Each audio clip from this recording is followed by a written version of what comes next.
Hi everyone, welcome to Adhan Institute. Myself Tushar Nandoskar, and today is our topic that is called data table. So data table का exactly use क्या है और data table का मतलब exactly use क्या और हम लोग उसका एक एग्जांपल देखेंगे। और डेटा टेबल ये फीचर किधर अवेलेबल है? So it is available in data के अंदर बॉडी पेनलाइजेस के अंदर you can see your data table. So what is the definition of a data table? See the result of a multiple inputs at the same time. Multiple input का अगर आपको result देखना है at the same time के अंदर, so that time we can use the data table feature. तो बहुत सारे आपके पास डेटा है और उस डेटा के मल्टीपल इनपुट के साथ अगर आपको मल्टीपल आउटपुट चाहिए, so that time we can use data table. क्योंकि हर एक के लिए हम लोग इंडिविजुअल फॉर्मूला अप्लाई करते बैठेंगे तो it's take a lot of time. So that's why we can use your data table feature, जिसके थ्रू आपका इजीली आंसर आ जाएगा. तो सबसे पहले एक छोटा सा एग्जांपल देखेंगे और देन प्रैक्टिकल लाइफ का एक एग्जांपल देखेंगे हम लोग. सो नाउ टेक एग्जांपल, मुझे टेबल जनरेट करना है 1 से लेके 10 तक का टेबल जनरेट करना है. So I write down here the number 1 और 1 से लेके मैंने क्या किया, ड्रैग किया टिल 10 तक. एज पर कॉलम वाइज भी ड्रैग किया और एज पर रो वाइज भी मैंने ड्रैग कर दिया value, because here we want to like a generate the table generate करना है 1 से लेके 10 का टेबल जनरेट करना है. फर्स्ट वाला जो 1 था वो मैंने डिलीट कर दिया. इसके अंदर मुझे फॉर्मूला सेट करना है, मुझे बताना है कि मेरे पास दो सेल में वैल्यू है 1 1, ये दोनों सेल की वैल्यू को इधर मल्टीप्लाई करना है. So equal 1 into 1. सो 1 इंटू 1 मैंने मल्टीप्लाई किया. नाउ इसके अंदर मुझे रो एंड कॉलम दोनों को मल्टीप्लाई करना, लाइक 2 2 ज़ा 4 आएगा इधर, 2 3 ज़ा 6, 2 4 ज़ा 8, ओके, 2 5 ज़ा 10. तो उस हिसाब से ये मल्टीप्लाई होगा. रो एंड कॉलम दोनों एक दूसरे के साथ मल्टीप्लाई होंगे और मल्टीप्लाई करके आंसर आना चाहिए. तो एक छोटा सा कैलकुलेशन मैंने बता दिया कि 1 इंटू 1 करना है, मतलब एक रो है इसमें और एक कॉलम है. सो इंटू है तो इंटू में कोई भी रो लो या कोई भी कॉलम लो चल जाता है, ऐसे ज़रूरी नहीं कि यही रो है यही कॉलम है. बट जब भी कुछ एडवांस लेवल का फॉर्मूला करते हैं तो उस वक्त आपको रिप्रेजेंट करना ज़रूरी होता है कि ये रो है और ये कॉलम है.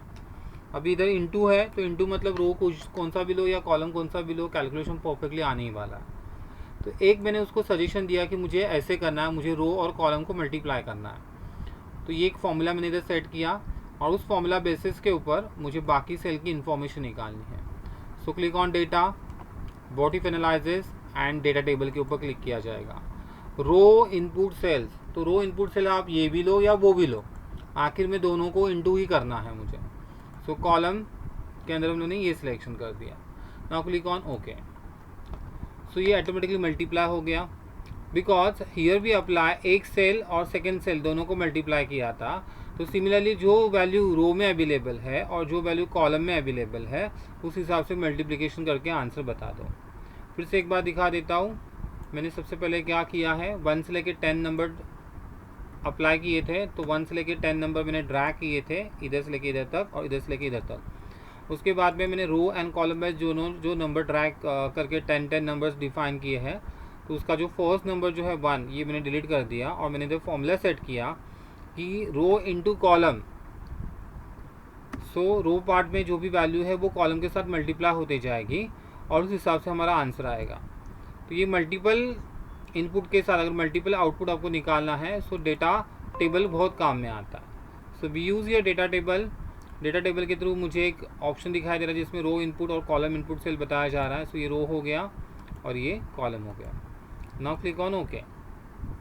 सो यू गेट परफेक्टली आपको इधर आंसर मिलेगा. अगर आप कोई भी सेल के ऊपर कर्सर रखते हो, सो यू गेट कर्ली ब्रैकेट दिखाई देंगे आपको, और कर्ली ब्रैकेट के अंदर लिखा है इधर टेबल A14, A15.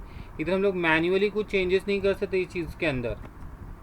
अगर मैंने कुछ चेंजेस करना चाहा तो ये बताएगा फंक्शन क्या है, फॉर्मूला जो है इनवैलिड है. आप बोलोगे हम लोग मैन्युअली लिख सकते हैं क्या इसके अंदर? सो मैन्युअली भी नहीं लिख सकते आप इसके अंदर, okay. As per table format के हिसाब से ये वर्क करता है. अगर आप मैन्युअली लिखने के लिए जा रहे हैं, अगर even like if I delete एक कोई भी सेल डिलीट करना चाहता हूँ मैं, तो डिलीट नहीं हो पा रहा है. एट वन टाइम सारे सेल को डिलीट करना पड़ेगा.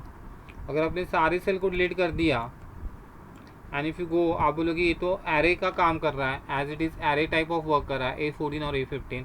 तो हम लोग को सेम एरे के थ्रू करना है. So if I use your table, so table नाम का कोई भी फंक्शन नहीं है इसके अंदर. ये जो टेबल आपको दिखाई दे रहा है that is called table format में कन्वर्ट किया हुआ डेटा है. आप बोलोगे जैसे एज इट इज़ जैसे डिफाइन किया था A14 इंटू A15 और उसको कर्ली ब्रैकेट में डाल दो. सो ये फंक्शन बताएगा इनवैलिड. कर्ली ब्रैकेट के लिए शॉर्टकट क्या था? Control shift enter. Previous lecture में हमने देखा था कर्ली ब्रैकेट के लिए कंट्रोल शिफ्ट एंटर होता है. सो ये वर्कआउट नहीं होने वाला है. तो इसके लिए डेटा टेबल का ही यूज़ करना है आपको. With the help of data table ही ये वर्क होगा. सो व्हाट इफ एनालाइसिस के अंदर अगर आप जाते हैं, एक बार मैं अंडू कर देता हूँ. तो डेटा टेबल के अंदर आप बोलोगे आपने इंटू लिया था, इधर तो कॉमा है. ठीक है, हम लोग कॉमा वाइज भी देखते हैं. सो इक्वल TABLE, टेबल नाम का कोई फंक्शन है ही नहीं अपने पास. A14 comma A15 curly bracket में कन्वर्ट करने के लिए कंट्रोल शिफ्ट एंटर. कोई स्टूडेंट ऐसे बोलते हैं कर्ली ब्रैकेट आपको मैन्युअली देना है, आपको कंट्रोल शिफ्ट एंटर नहीं करना है. तो उनके हिसाब से भी जाके देख लेते हैं हम लोग. तो ये तो कुछ आंसर ही नहीं बता रहा है, फॉर्मूला एज इट इज़ दिख रहा है. सो बताने का यही पार्ट है कि जब हम लोग मैन्युअली नहीं कर सकते, you can use here data table. ये फंक्शन यूज़ करना है आपको और डेटा टेबल के थ्रू ही आपका ये आंसर आएगा.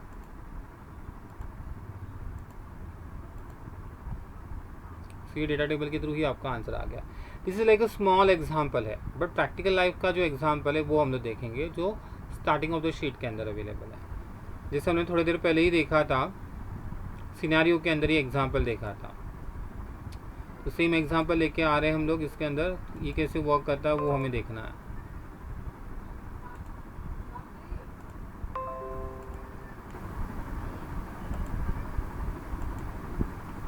सो you can see your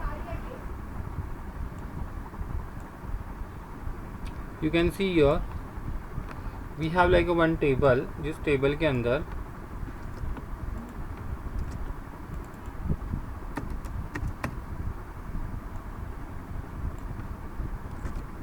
unit sold दिया है, सेलिंग प्राइस दी है और आपको टोटल रेवेन्यू निकालना है. यूनिट सोल्ड 9000 है, सेलिंग प्राइस 100 है, तो 9000 into 100 is equal to 9 lakh. So you get a total revenue. So आपको टोटल रेवेन्यू मिल गया. नाउ फिक्स कॉस्ट जो है आपकी कितनी है? 4 लाख ये आपकी क्या है? फिक्स कॉस्ट है.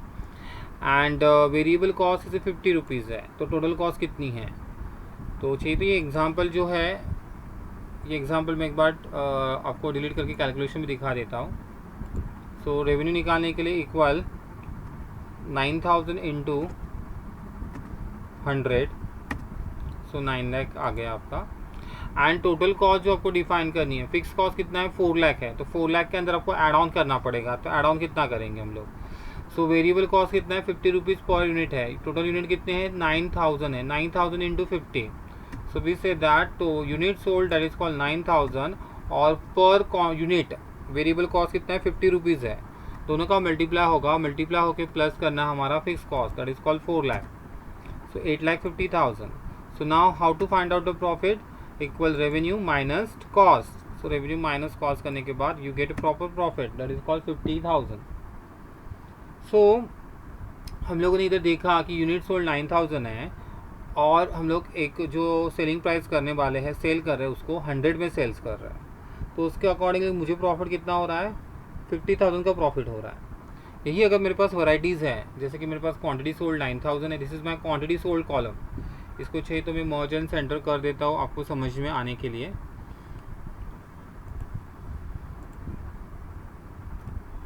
Quantity unit sold as it is, जैसे लैंग्वेज उसमें यूज़ की है, तो we say that unit sold. सो ये यूनिट सोल्ड का कॉलम है. इसका अगर आपको सेट करना है as for vertical text wise, तो वर्टिकल टेक्स्ट वाइज हम लोगों ने सेट कर दिया. और ये हो गया हमारा selling price per unit.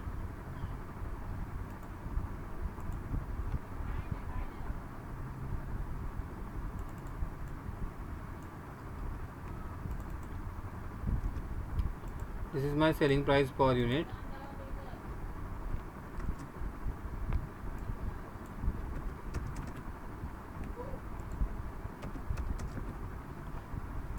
So as per अगर मैंने एजम्पशन ले लिया इधर कि मेरा यूनिट सोल्ड जो है ये 9000 है और मेरा सेलिंग प्राइस 90 है, और बाकी टोटल रेवेन्यू टोटल कॉस्ट जो भी है एज इट इज़ है, ओके। मतलब थोड़ा वेरिएबल कॉस्ट चेंज होगा क्योंकि यूनिट चेंज हो जाएंगे तो वेरिएबल कॉस्ट मल्टीप्लाई भी उस यूनिट के साथ हो जाएगा, बट फिक्स कॉस्ट क्या रहेगा आपका, सेम रहेगा, okay. So according to like unit sold wise अगर हम लोग देखते हैं कि हमारा जो सेलिंग प्राइस है अगर ये 90 है तो मुझे प्रॉफिट कितना होगा, अगर 100 रहेगा तो प्रॉफिट कितना होगा, 110 रहेगा तो प्रॉफिट कितना होगा, 120 रहेगा तो प्रॉफिट कितना होगा। सो हम लोग एजम्पशन लेके चल रहे हैं कि इतने इतने में सोल्ड किया तो कितना कितने लेवल का प्रॉफिट होने वाला है। तो इसके लिए मैंने जो फॉर्मूला सेट किया है वो 50,000 के सेल्स को आपको इधर कॉल करना है, कॉल मतलब इक्वल 50,000 को इधर बुलाना है सेम सेल को, बिकॉज हम लोगों ने जो ये कैलकुलेशन किया था ये कैलकुलेशन के बेसिस के ऊपर ये जो हमने आंसर जो भी रेवेन्यू निकाला जो भी हमने टोटल कॉस्ट निकाला उस अकॉर्डिंगली भी here find out the profit. तो सेम प्रॉफिट जो है ये कंसिडरेशन करके सेम फॉर्मूला जो है ये कंसिडरेशन करके अगर मेरा यूनिट सोल्ड अलग अलग है और मेरा सेलिंग प्राइस अलग है डिफरेंट है, तो varieties of a unit sold and varieties of a selling price multiple criteria wise we want to find out the profit. तो आंसर के साथ आपका बाकी का जो एंटायर रेंज है उसको सिलेक्शन करना है, go to the data, data के अंदर what if analyze this and go to the data table, data table के अंदर row input cells. So row input cells के अंदर नाउ टेल मी ये जो दिखाई दे रहा है आपको that is called selling price per unit, ये कॉलम में अवेलेबल है या रो में अवेलेबल है, तो इट इज़ कॉल्ड 90, 100, 110, 120 ये रो पार्ट में अवेलेबल है। So we say that it's like row.